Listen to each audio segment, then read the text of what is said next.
Hello guys, welcome to Soni online classes. आज इस video में हम डिस्कस जो करने जा रहे हैं कि स्टडी के बारे में रिसर्च मैथडोलॉजी का एक टॉपिक है। एक इम्पॉर्टेंट रोल ये प्ले करता है। इसके थ्रू हम अपना कोई भी डाटा कलेक्ट कर सकते हैं।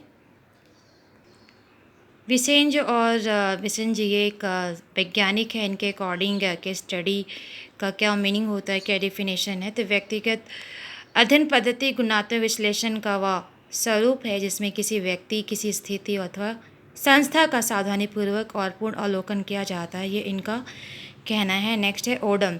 इनके अकॉर्डिंग क्या है, तो व्यक्तिगत अध्ययन विधि एक ऐसी प्रणाली है जिसके द्वारा प्रत्येक व्यक्तिगत कारण, चाहे वह एक संस्था हो, किसी व्यक्ति के जीवन की घटना मात्र हो अथवा एक समूह हो, सभी अन्य समूह से संबंधित करते हुए विश्लेषण किया जाता है। यंग की बात करें तो इनके अनुसार व्यक्तिगत अध्ययन किसी सामाजिक इकाई, किसी व्यक्ति अथवा किसी परिवार, संस्था, सांस्कृतिक समूह अथवा संपूर्ण समुदाय के जीवन की खोज तथा विश्लेषण की पद्धति है। गिडिंग्स की बात करें तो अध्ययन किए जाने वाला व्यक्तिगत विषय केवल एक व्यक्ति अथवा उसके जीवन की एक घटना अथवा विचार पूर्ण दृष्टि से राष्ट्रीय इतिहास का एक युग भी हो सकता है।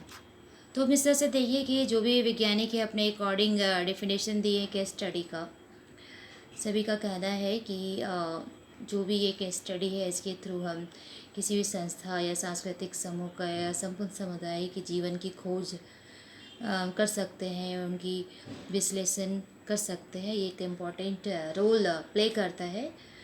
तो ये जितनी भी डिफिनेशन है उसे देखने से ये क्लियर हो जाता है कि इस पद्धति का जो प्रत्येक मामले में व्यक्तिगत स्तर पर गहन अन्वेषण से संबंध होता है। एग्जाम्पल के तौर पे अगर कोई क्रिमिनल को ले ले, तो यानी अपराधी द्वारा किए गए अपराध कर्म के कारणों का ज्ञान प्राप्त करने के लिए उसकी समस्त पृष्ठभूमि का ज्ञान प्राप्त करना आवश्यक होता है।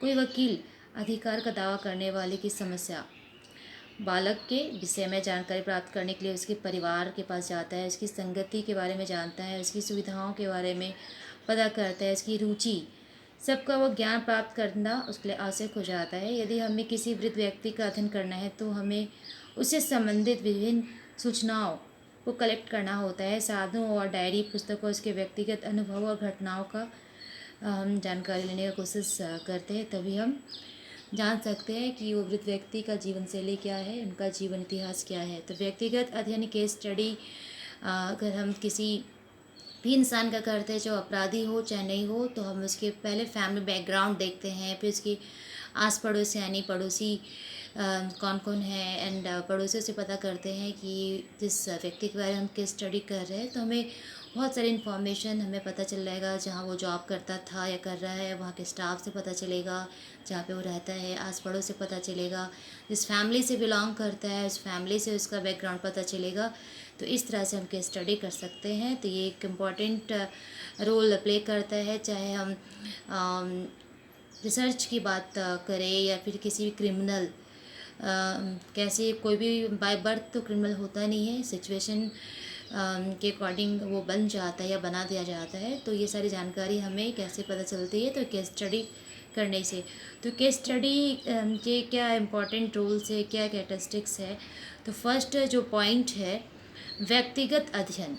तो व्यक्तिगत अध्ययन प्रविधि के अंतर्गत शोधकर्ता एक ही इकाई को लेकर उसके अध्ययन में जुट जाता है। अध्ययन की इकाई चाहे वह व्यक्ति, संस्था, जाति या समुदाय कोई भी हो, व्यक्तिगत स्तर पर अलग से संपूर्ण अध्ययन किया जाता है। नेक्स्ट जो इसकी विशेषता है गुणात्मक अध्ययन यानी क्वालिटेटिव स्टडी।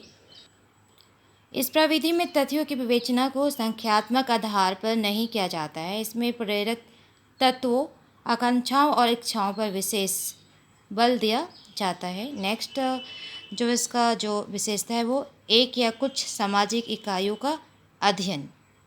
व्यक्तिगत अध्ययन पद्धति एक के साथ अनेक सामाजिक इकाइयों का अध्ययन नहीं है। नेक्स्ट जो पॉइंट है समस्या का गहन अध्ययन। तो इस गहन अध्ययन कोई निश्चित समय सीमा नहीं होती है या एक लंबे अरसे तक चल सकता है। इसका कारण यह है कि गहन अध्ययन के अंतर्गत इकाई की उत्पत्ति से लेकर वर्तमान तक का अध्ययन किया जाना काफ़ी इम्पॉर्टेंट हो जाता है, नेसेसरी होता है। इसके अतिरिक्त इसमें इकाई से संबंधित अत्यंत गहन सूचनाएं भी एकत्रित करने का प्रयत्न किया जाता है। नेक्स्ट जो पॉइंट है संपूर्ण अध्ययन यानी होल स्टडी, व्यक्तिगत अध्ययन प्रणाली के अंतर्गत इकाई के संपूर्ण जीवन के समस्त पक्षों का अध्ययन किया जाता है। जैसे कि गुड्डे और हार्ट ने लिखा है कि यह ऐसी विधि है जो किसी सामाजिक इकाई के समस्त रूप का अवलोकन करती है। इकाई की एकता और समग्रता को बनाए रखने के लिए व्यक्तिगत अध्ययन पद्धति में निम्नलिखित कार्यवाही की जाती है। जैसे फर्स्ट पॉइंट है, इसमें सूचना का क्षेत्र अत्यधिक विस्तृत रखा जाता है। नेक्स्ट इसमें संबंधित इकाई के विभिन्न पक्षों के संबंध में सूचना एकत्रित की जाती है। नेक्स्ट इसमें संबंधित इकाइयों को विशिष्ट वर्गों में विभाजित कर दिया जाता है जिससे कि एक इकाई एक वर्ग की प्रतिनिधित्व बन जाए। नेक्स्ट जो पॉइंट है, इसमें अध्ययन समय के आधार पर किया जाता है अर्थात भूतकाल को वर्तमान के साथ इस तरह संबंधित रखा जाता है कि उसमें एक तर्कयुक्त संगति होती है। नेक्स्ट जो पॉइंट है, ऐतिहासिक अध्ययन यानी हिस्टोरिकल स्टडी। तो व्यक्तिगत अध्ययन पद्धति में इकाई की उत्पत्ति से लेकर वर्तमान स्थिति तक का विवेचन किया जाता है। इस प्रकार स्पष्ट होता है कि यह अध्ययन पद्धति ऐतिहासिक आधार पर अपना अध्ययन करती है। नेक्स्ट पॉइंट है कारकों का अध्ययन। इस पद्धति के अंतर्गत इकाई के उन कारकों का पता लगाया जाता है जो उस इकाई के स्वरूप का निर्धारण करते हैं। इस प्रकार इसके अंतर्गत इकाई के व्यवहार को प्रभावित करने वाले कारकों का पता लगाया जाता है। नेक्स्ट है इकाइयों का चुनाव सुविधानुसार।